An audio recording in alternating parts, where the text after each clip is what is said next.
Friends, we are beginning a new series over the next several weeks called Family Values. Family Values. Now, when I think about family values, you first kind of wonder, where do we get our family values? Well, we get our family values from our family. And how do we get those family values? What I want to propose to you today is that we get our family values by doing life together. By doing life together. And oftentimes doing life together means we journey together.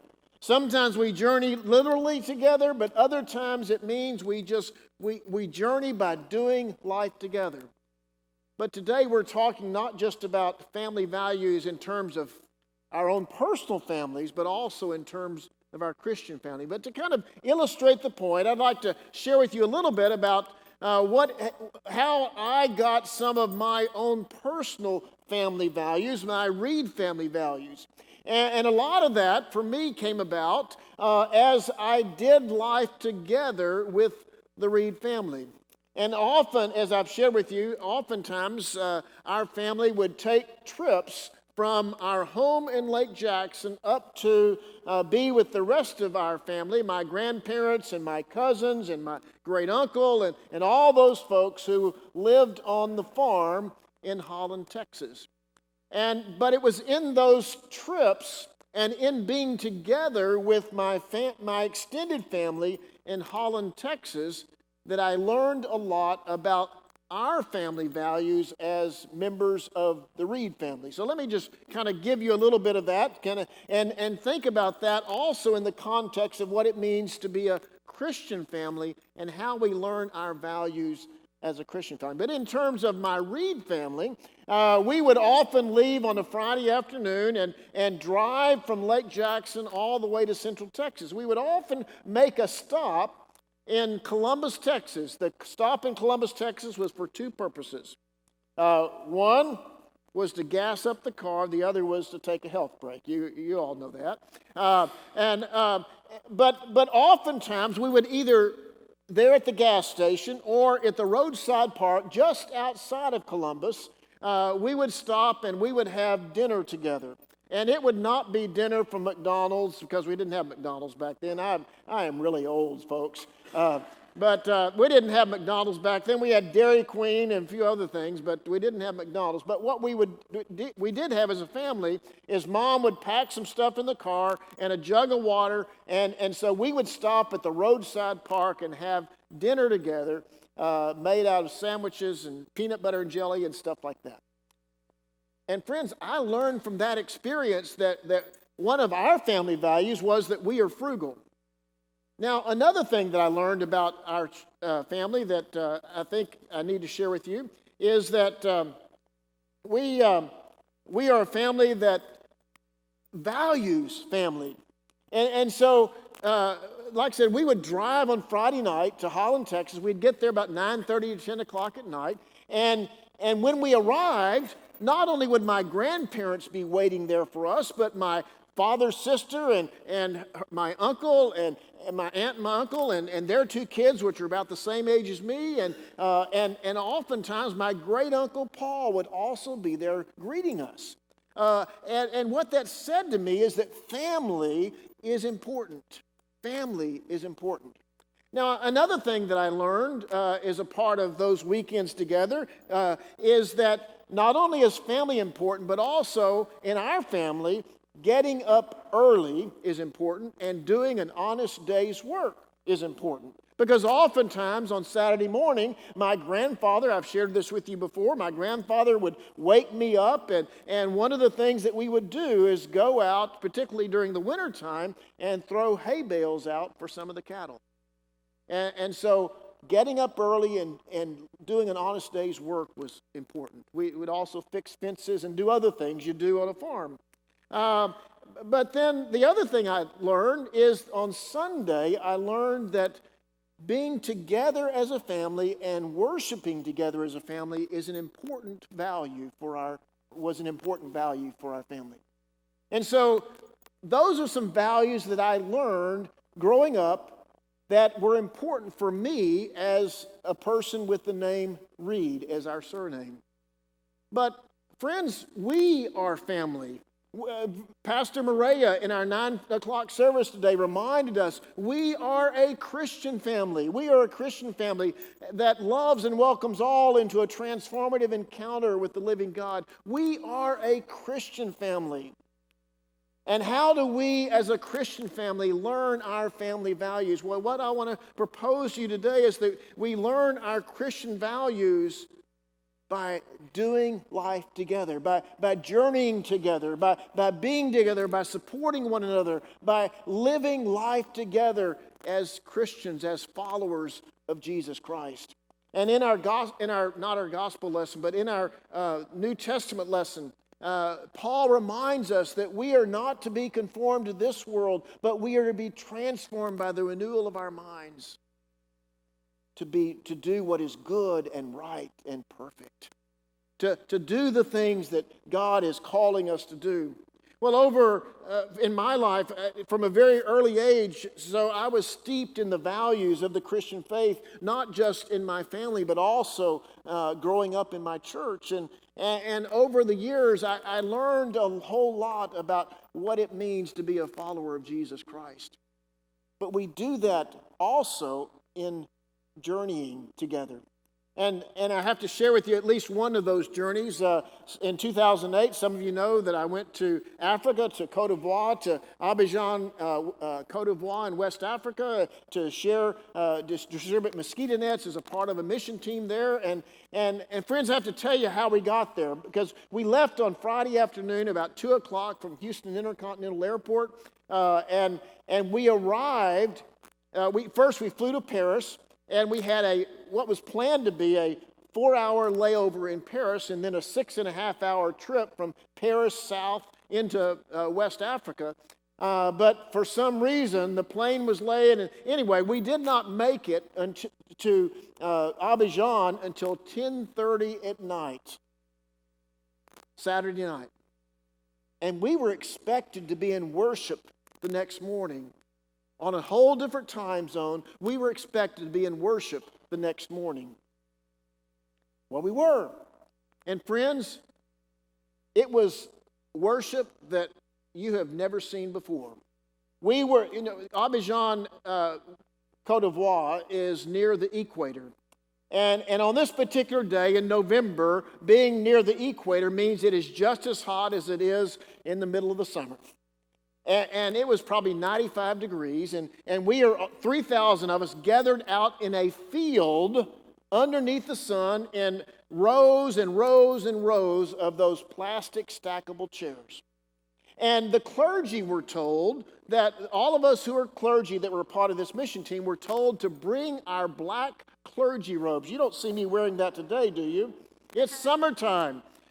We were all required to bring our black clergy robes, and we sat there in these plastic chairs in our black clergy robes in the middle of the sun for 4.5 hours of worship.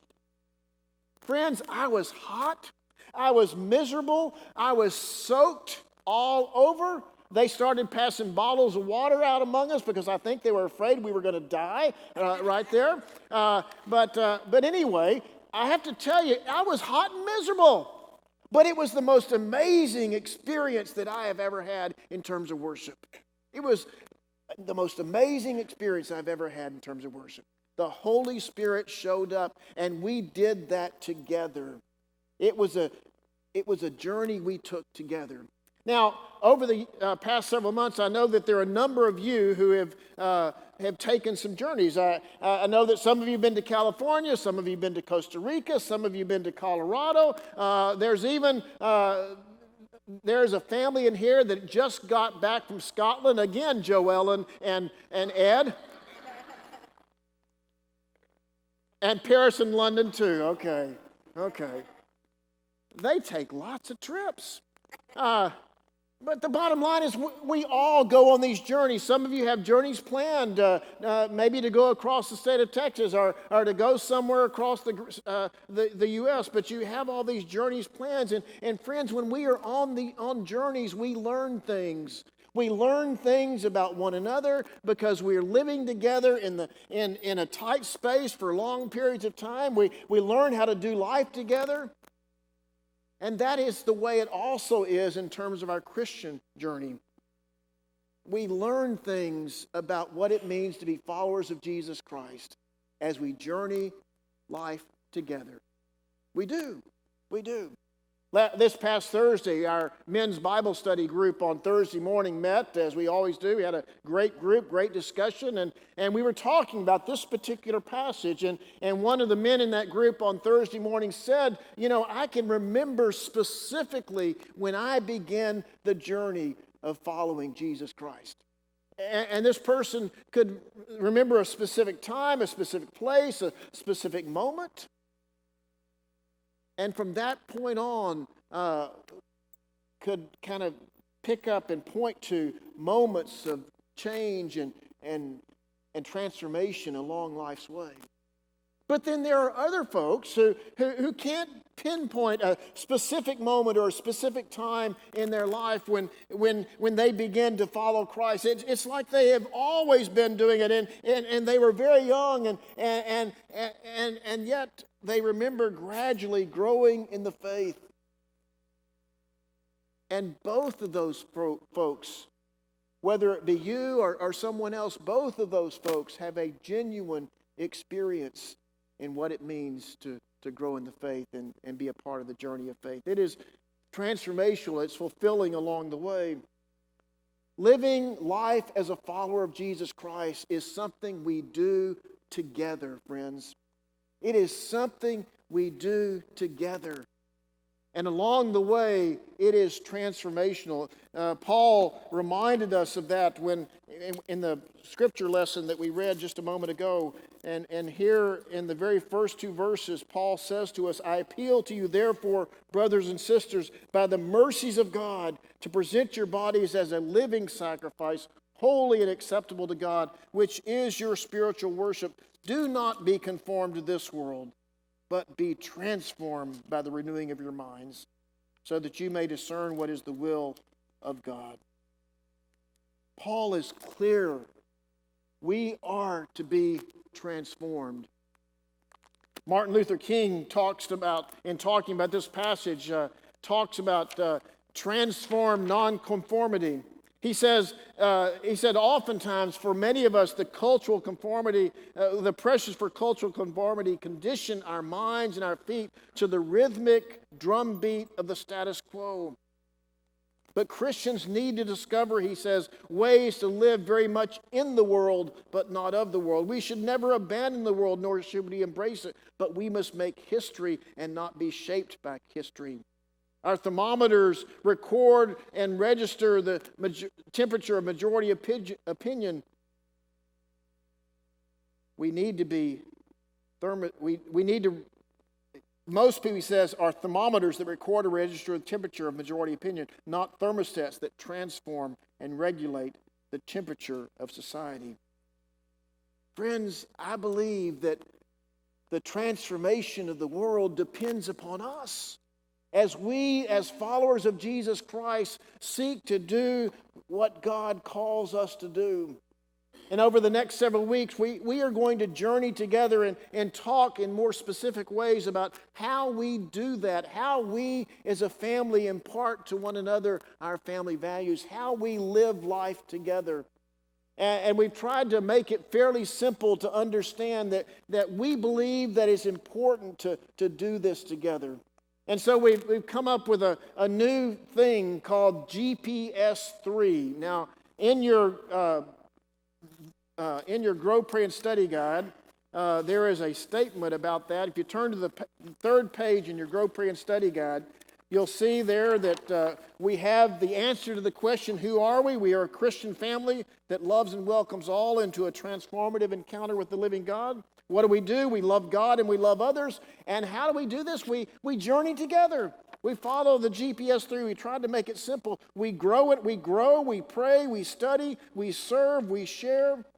We grow in our faith. We worship and honor God. We learn together. We practice justice and kindness in service to others. And we give ourselves away. Friends, over the next several weeks, we are going to be talking in more detail about each one of these. And I pray and hope that you will remember that the Christian life is not a solo, it is not something you do by yourself. It is something that you do together. And so I pray that you will discover how, if you're not already involved in a class or a group or something to support you in your own faith life and your own journey, I pray that you will find a place where you can get involved with other folks and do life together. But as we close, to kind of illustrate of how transformation takes place as we do life together, I'd like to tell you about what has happened here at the church over the past couple of months here in the summer. We began the summer with our church hosting a United Methodist UM Army group. Jerry Harrelson was the lead of that, one of our own church members, but there was also Lee Harrelson and Jimmy Jones and David Shores and a host of college helpers that helped out in all this.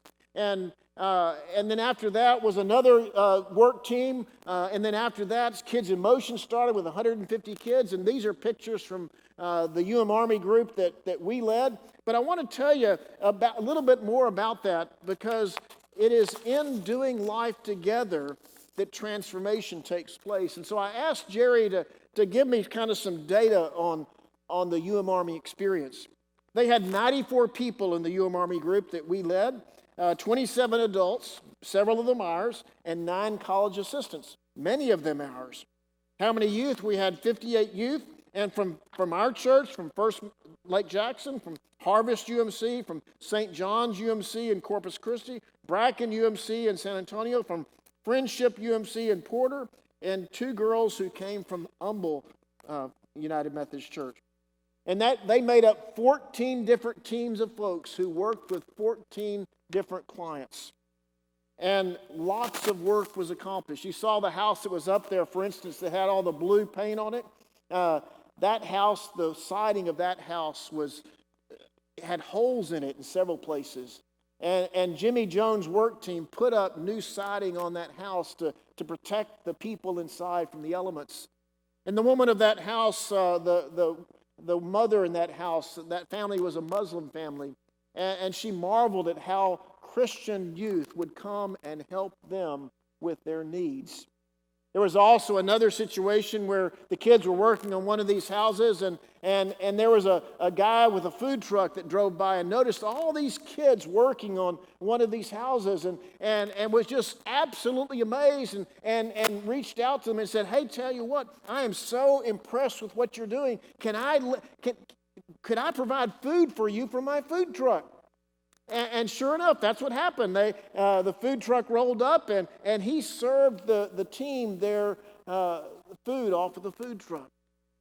And then UM Army would not have happened also if it wasn't for 14 homes, 14 of you who agreed to let some of these teams come and shower in your homes. Friends, transformation takes place as we do the Christian life together.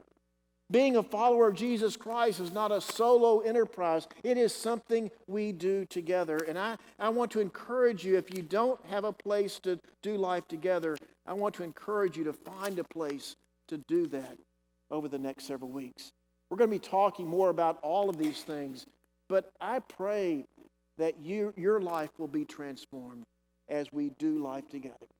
Amen.